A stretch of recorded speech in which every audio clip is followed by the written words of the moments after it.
새해가 밝았습니다. 1년 365일 하나님은 우리를 또 믿어주셔서 1년 동안의 시간을 선물로 삶을 기회로 주셨습니다. 세상 파도에 휩쓸려서 우리 떠돌아다니지 맙시다. 흘러가지 맙시다. 명확한 목표, 하나님이 위에서 부르신 부름의 상을 향하여 달려가는 인생, 그 삶의 모든 현장마다 주의 영광스러운 뜻을 성취해가는 자랑스러운, 하나님이 나를 지으셨음이 굉장히 기쁘신 그런 삶을 살아갈 수 있기를 축원합니다. 역사는 직선적입니다. 돌아다니지 않습니다. 윤회하거나 역행할 수 없습니다. 역사는 명확한 하나님의 목표를 가지고 전진합니다. 우리의 삶이 언제나 주님과 동행해야 될 이유입니다. 누구도 그 진행해 가시는 하나님의 뜻을 거스를 수가 없습니다. 역사는 하나님이 주관하십니다. 때로는 그 역사가, 그 의로운 역사가 주춤주춤 거리는 듯 그렇게 보일 수도 있겠습니다. 그러나 물이 차고 차면 결국 장벽을 넘어 흐르듯 하나님의 뜻은, 하나님의 일은, 하나님의 행하심은, 그의 영광은 반드시 진행되고 성취되는 겁니다. 그래서 그 예수 그리스도를 구주로 믿어 말씀 붙들고 살아가는 성도들, 때로는 답답할 수도 있고요, 때로는 좌절 속에 여러분이 낙심할 수도 있겠습니다. 조금만 참으시면 됩니다. 주님 편에 서 있는 사람 반드시 빛나는 인생으로 이끌어 주실 줄로 믿습니다. 한 해 명확한 목표가 참 중요합니다. 역사가 명확한 목표를 향해서 나아가는 것처럼 우리의 인생은 목표 지향적이 되어야 함을 말하는 겁니다. 역사의 끝에 하나님의 나라가 있을 겁니다. 성도의 삶의 종말은 천국입니다. 요한계시록 22장이 현실로 여러분의 눈앞에 펼쳐지게 될 겁니다. 그때까지 하나님의 약속의 말씀은 믿고 주신 명령은 충성해 가면서 주님과 더불어 신실하게 동행하는 성도들, 한눈 팔지 마시고요, 낙심하지 마시고 뒤돌아서지 마시고요, 주님만 향할 수 있기를 바랍니다. 얼마 전에 노르웨이의 청년들에 관한 이야기를 들었습니다. 공부를 안 하려고 한답니다. 공부를 해도 중학교까지만 하고 고등학교 이상을 진학을 하지 않는답니다. 생각하는 것 자체를 싫어하고, 또 공부해봐야 뾰족한 수도 없고, 그냥 중학교 졸업하고 나와서 택배회사에 근무해도 300만 원씩 매달 꼬박꼬박 월급을 받습니다. 대학을 나와서 회사에 취직해도 300만 원, 이래도 300만 원, 저래도 300만 원. 굳이 머리를 싸매고 공부할 필요를 느끼지를 못하는 겁니다. 일주일에 며칠 일하고 기회가 되면 저 따뜻한 스페인인 지중해 연안의 나라들에 가서 휴가를 하고, 그게 젊은이들의 삶입니다. 왜 그렇게 됐는가요? 돈이 너무 많아가지고요. 연어 잡아서 팔고, 또 유전 개발해서 석유 팔면 충분히 먹고 사니까요. 몇 명 되지도 않는 인구, 그렇게 해서 벌어들인 수입으로 국민들 모두를 다 그냥 먹여 살리는 겁니다. 소위 말하면 사회보장제도. 그러니 불편한 게 없어요. 공부하고 싶지도 않고 결혼도 필요하지 않고.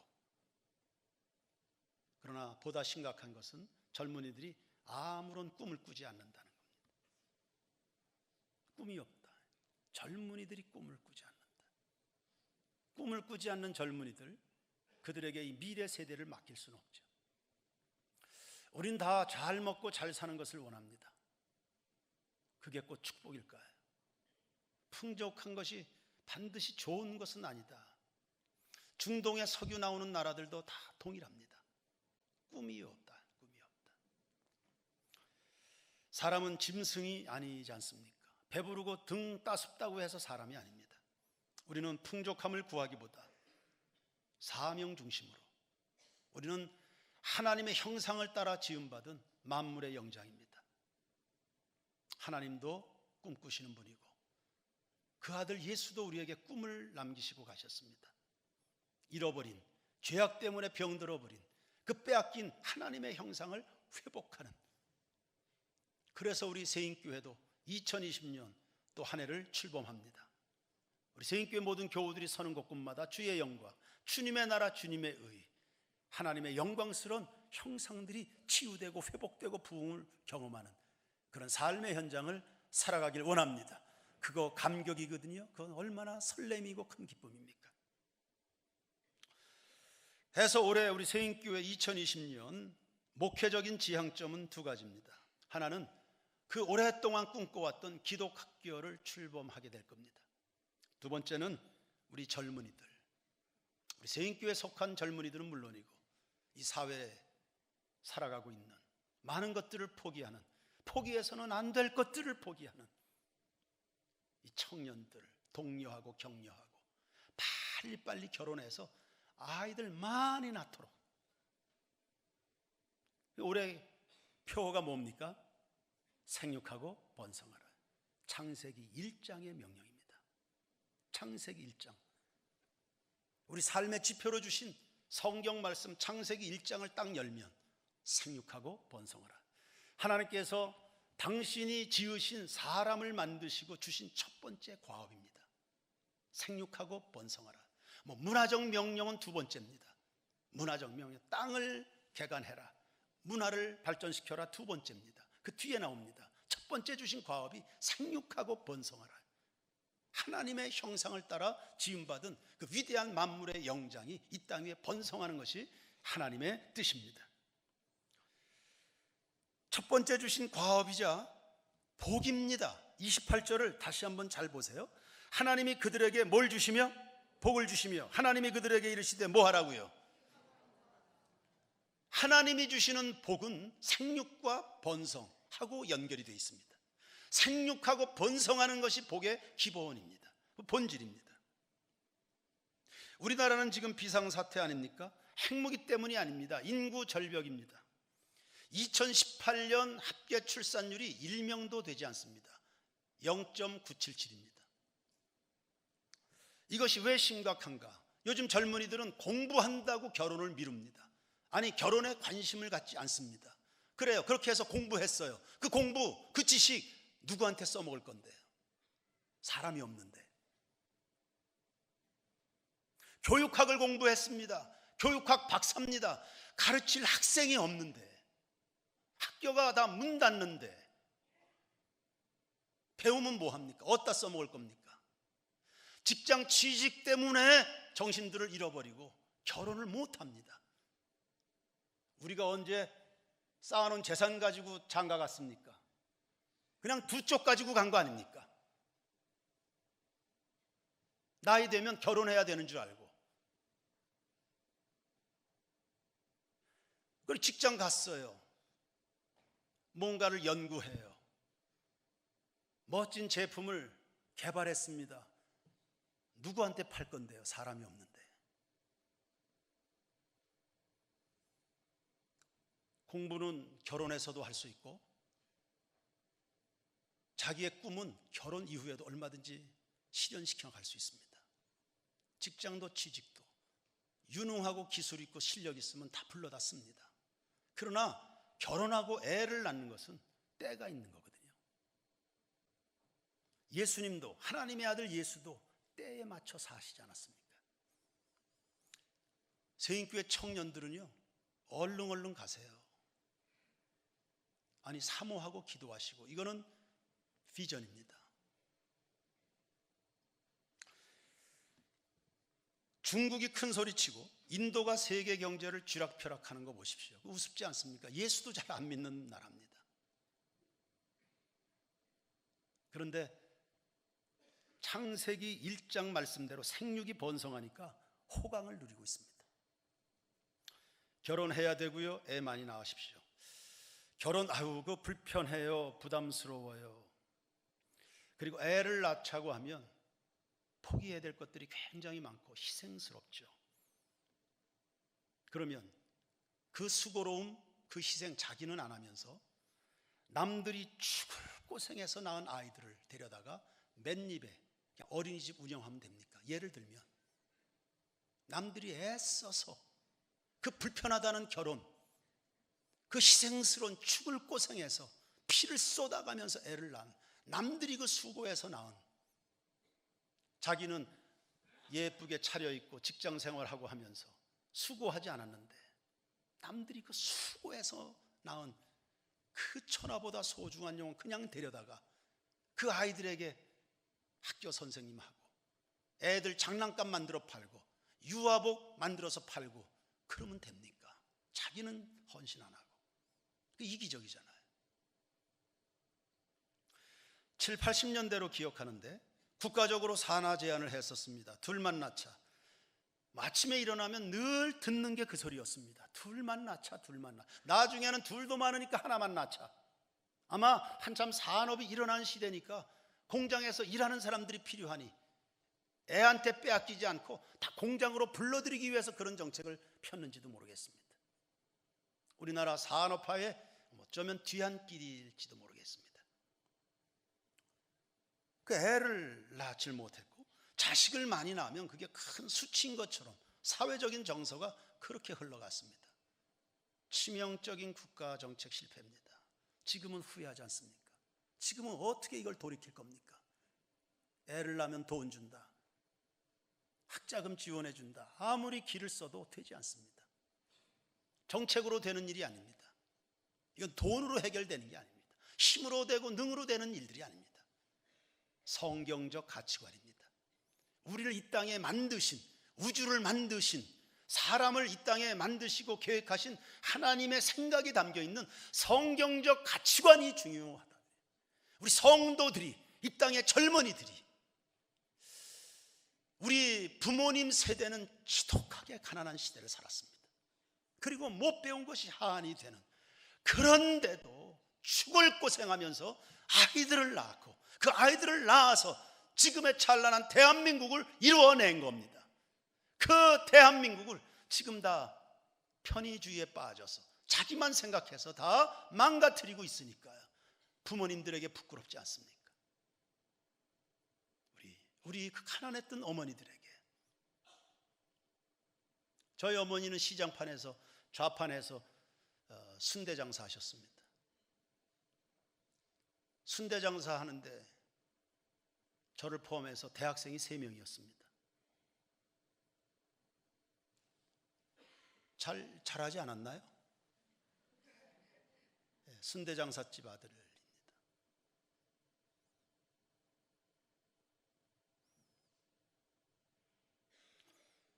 창세기 1장 28절 띄워주시죠. 창세기 1장 28절 다 같이 한번 읽겠습니다. 시작. 하나님이 그들에게 복을 주시며 하나님이 그들에게 이르시되 생육하고 번성하여 땅에 충만하라. 땅을 정복하라. 바다의 물고기와 하늘의 새와 땅에 움직이는 모든 생물을 다스리라 하시니라. 아멘. 이거 누구에게 주신 말씀이죠? 아담과 하와입니다. 자, 창세기 9장 1절입니다. 자, 하나님이 누구에게? 노아와 그 아들들에게 복을 주시며 그들에게 이르시되 뭐 하라고요?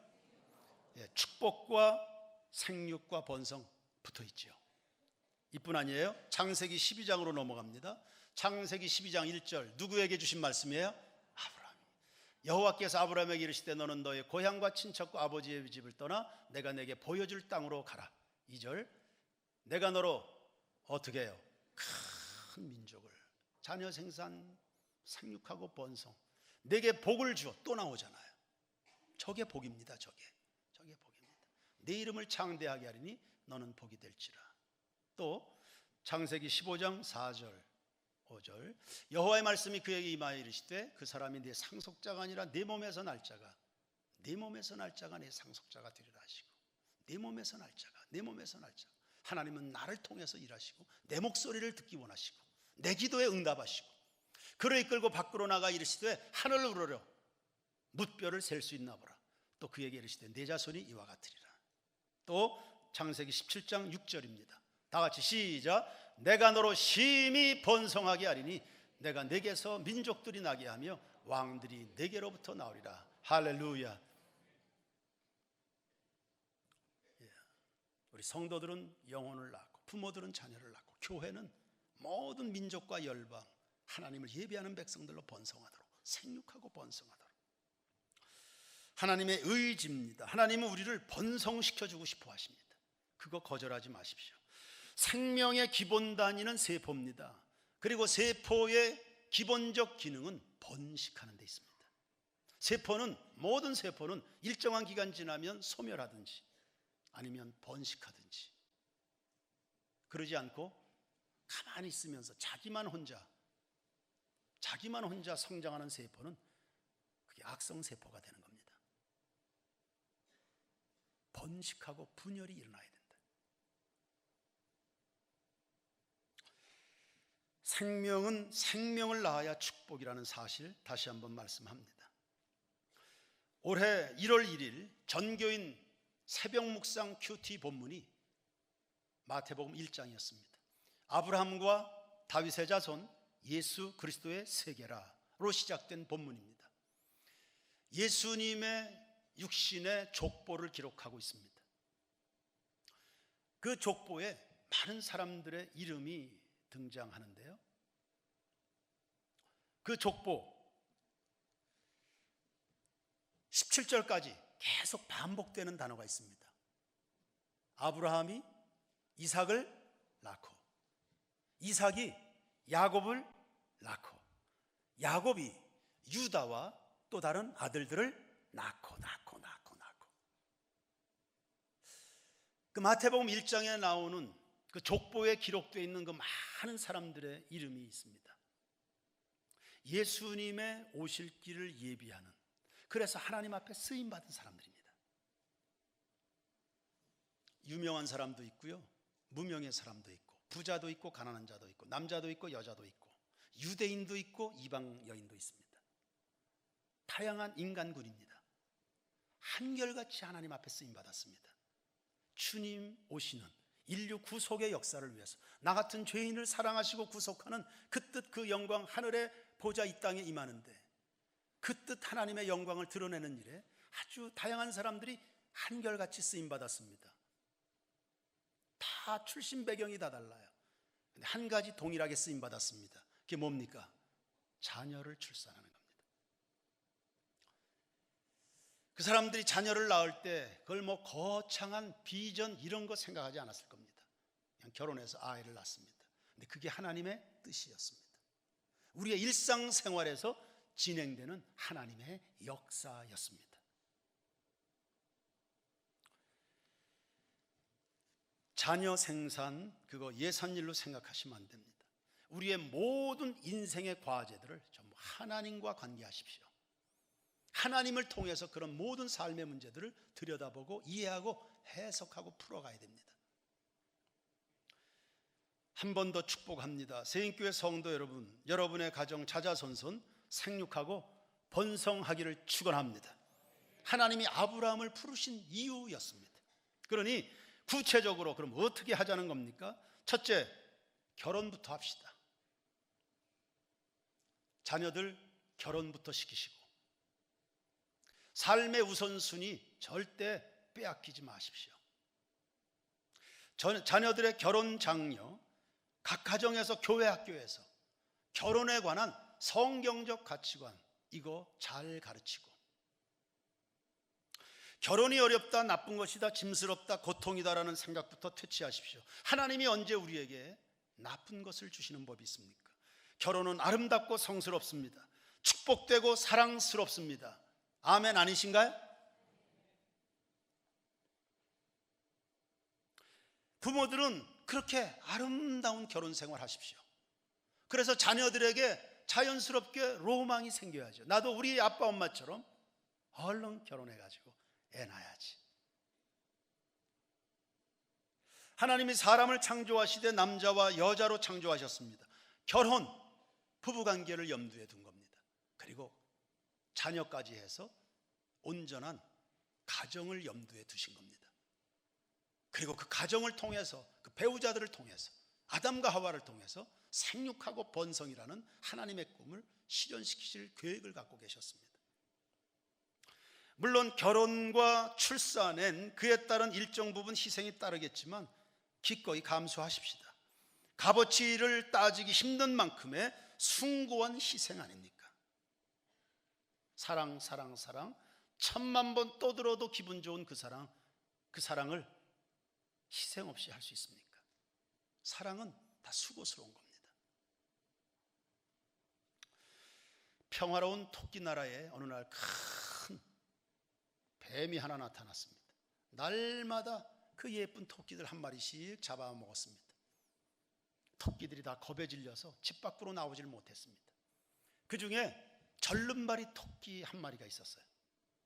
이미 그 뱀에게 자기 짝을 빼앗겼고요, 자기도 참 위태로운 순간을 만나서 그 뱀에게 오른쪽 다리를 뜯겼습니다. 그 절름발이가 됐습니다. 이 절름발의 토끼가 고민을 하기 시작했습니다. 어떻게 해야 예전에 우리 이 평화로운 토끼 나라를 회복할 수 있을까? 거룩한 고민을 한 겁니다. 용기를 냈습니다. 집에 문을 열고 결단해서 바깥으로 나갔습니다.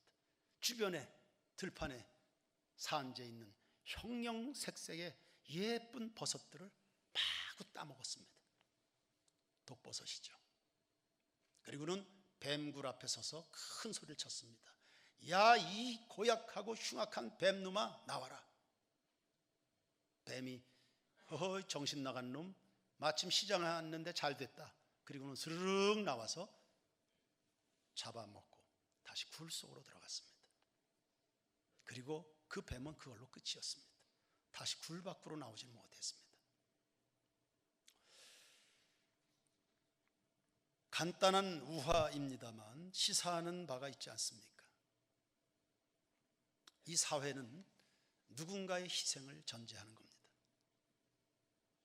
사랑의 수고가 따르지 않는, 그런 수고하는 희생이 없는데 존재하는 공동체는 없습니다.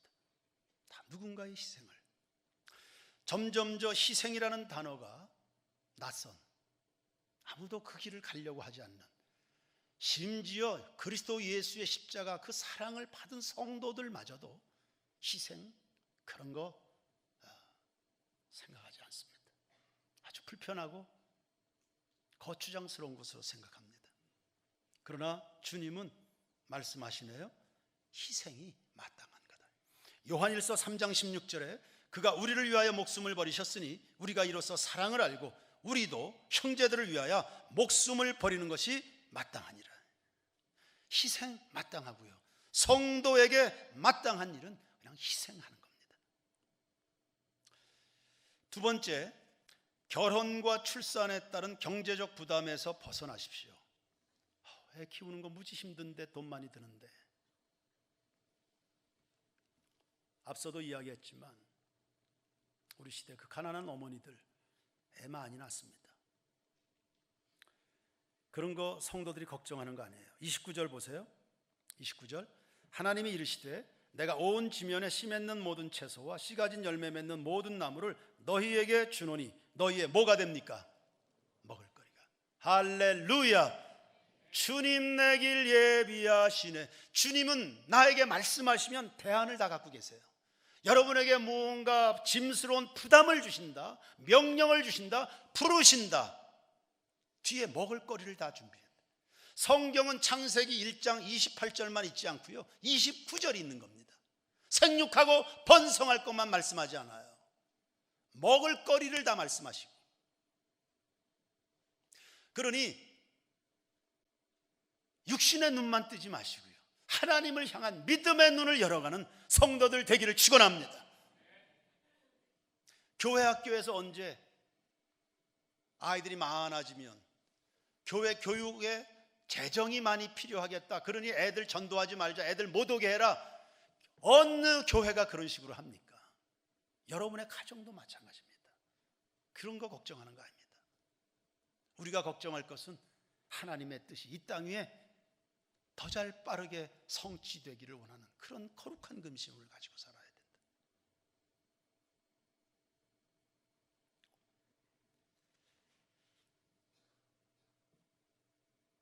제 두 아이가, 첫째와 셋째 아이가 한동대학을 다녔습니다. 그래서 그 대학을 눈여겨볼 수 있는 기회들이 최소한 한 7, 8년은 있었네요. 이 보니까 아이들이 결혼을 빨리 합니다. 대체적으로. 벌써 우리 딸 아이들의 연령대 그 동기들, 후배들 벌써 결혼해서 아이를 하나 둘씩 낳은 그런 아이들이 상당히 많습니다.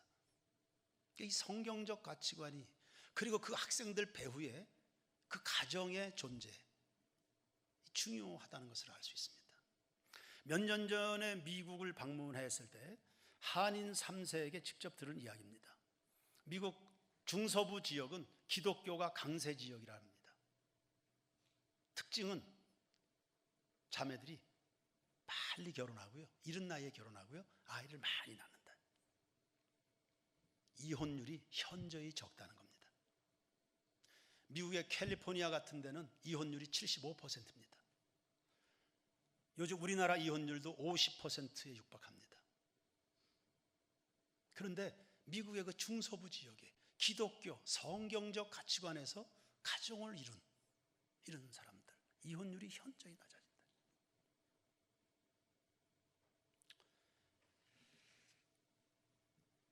세 번째, 성스러운 가정제도를 훼손하는 문화를 배격하십시오. 첫 번째, 이혼은 꿈에도 생각하지 말고요. 마태복음 19장 6절입니다. 다 같이 한번 읽읍시다. 19장 6절 시작. 그런즉 이제 둘이 아니요 한 몸이니 그러므로 하나님이 짝지어 주신 것을 사람이 나누지 못할지니라 하시니. 아멘. 간혹 성도들에게 상담을 요청받습니다. 여러 성도들 상담했습니다. 목사님, 배우자와의 갈등이 심각합니다. 이혼을 고려하고 있습니다. 기도해 주십시오. 그게 기도할 거냐? 명확하게 나타낸 하나님의 뜻에 그게 결단하고 용기 있게 가정을 아름답게 사랑으로 잘 섬겨야 될 때지, 하나님이 주시는 결과를 받아낼 때지, 그게 기도할 때냐? 그게 기도할 거냐? 그건 기도할 게 아니야. 결단하고 용기 있게 순종해라. 그리고 사랑해라. 좀 기다려라. 그렇게 해서 지금 잘 살고 있는 부부가 여러 대입니다.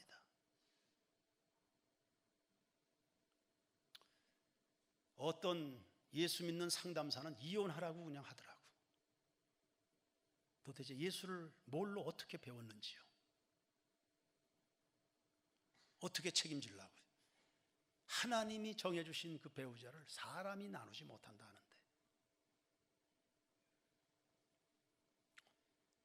두 번째, 낙태도 금물입니다. 최근 법원에서 그런 말들도 나왔습니다. 낙태는, 여인의 낙태는 여인들의 삶의 질을 향상하기 위한 자기 자유의 자유스러운 선택적 권리다, 이런 말을 했습니다. 하나님도 그렇게 생각하십니까? 출애굽기 20장 13절에 살인하지 말라. 명백한 살인인데 살인하지 말라. 우리나라 한 해 낙태아 수가 3,000명입니다. 미국도 3,000명입니다. 미국과 대한민국의 인구 수를 생각해 보십시오. 비율로 따지면 우리나라는 엄청 살인죄를 저지르고 있는 땅입니다.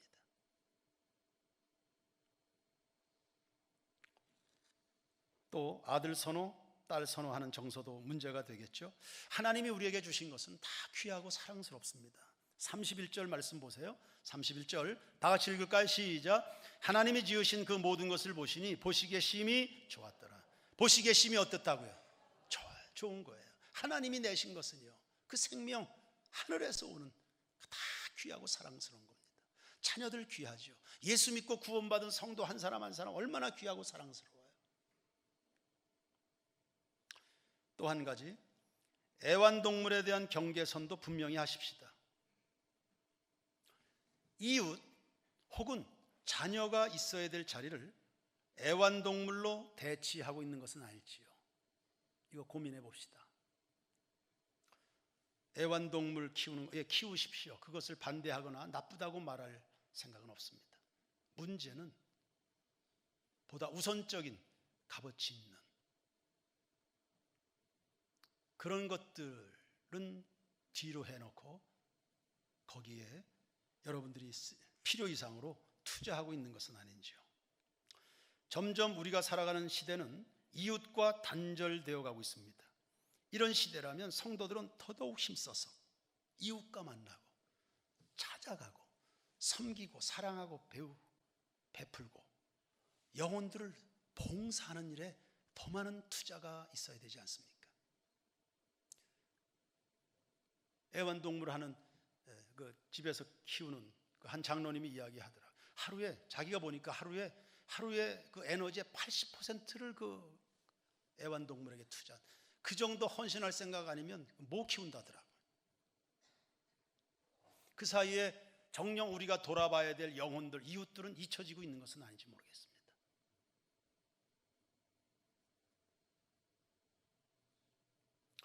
사람과 상대하는 것은 어렵죠. 동물들은 밥 잘 주면 꼬리 흔들고 굉장히 반가워하고 좋아합니다. 그래서 편하니까 그들과 지내는 시간이 많아지게 될 건데, 사람을 만나고 섬기고 회복시키고 치유하고 사람을 구원하고 사람을 온전케 하고 정말 진 빠지는 일입니다. 그러나 그만큼 수고스러운 만큼 귀하고 아름다운 일이잖아요. 그러니 교회는 더더욱 나서서 힘써서 영혼을 사랑하고 찾아가고 만나고 복음을 전하고, 교회는 그런 일에 더욱 힘써야 될 줄로 믿습니다. 마귀는 단절, 분열, 외로움을 조장한다는 사실 기억하셔야 됩니다. 성령은 하나 되게 하고 모이게 만들고 교제하도록 만들고 소통하도록 만들고, 성령님은 그렇게 하세요. 마귀는 다 단절 혼자 있게 만드는 겁니다. 하나님의 대체용품, 이웃의 대체용품 될 수 없어요. 하나님 앞에서 갖춰야 될 것들을 갖추고, 그리고 나머지 일들을 하시는 겁니다. 그래서 하나님과 이웃 앞에 역사와 민족의 거룩한 사명 가지고 살아가는 성도로서 부끄럽지 않도록 시간 쓰고 물질을 사용하시기 바랍니다.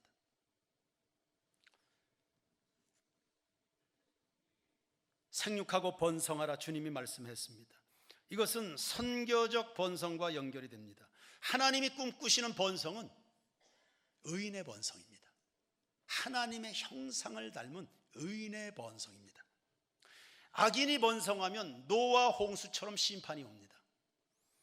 의인의 번성이 멈추면 세상은 악인이 득세하게 되겠지요. 새인교회 성도 여러분, 우리가 살고 우리의 자녀들이 살아가야 될 세상을 죄악에 내주지 마십시다. 그래서 우리는 부지런한 열심을 품고 주님을 섬기고 주님의 은혜와 능력을 힘입고, 우리가 자녀들에게 지식과 경제적인 것들만 물려주는 게 아니라 그래서 영성을 물려주려고, 그래서 기도하고, 그래서 말씀을 가르치고 성경적 가치관 위에 그 아이들의 인생을 올려놓으려고 애를 쓰는 거 아닙니까? 육체적 자녀 생산은 분명히 축복입니다. 그러나 영적인 재생산도 소홀히 하지 않게 되길 바랍니다. 교회는 교회를 낳고 성도는 영혼을 재생산하고 부모는 자녀를 낳을 수 있는 이 축복 여러분 모두에게 부어주시길 주의 이름으로 축원합니다. 창세기 1장 28절은 그래요.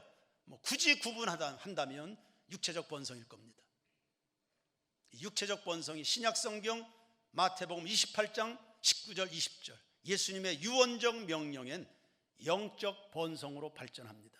다 같이 읽고 설교를 마칩시다. 시작.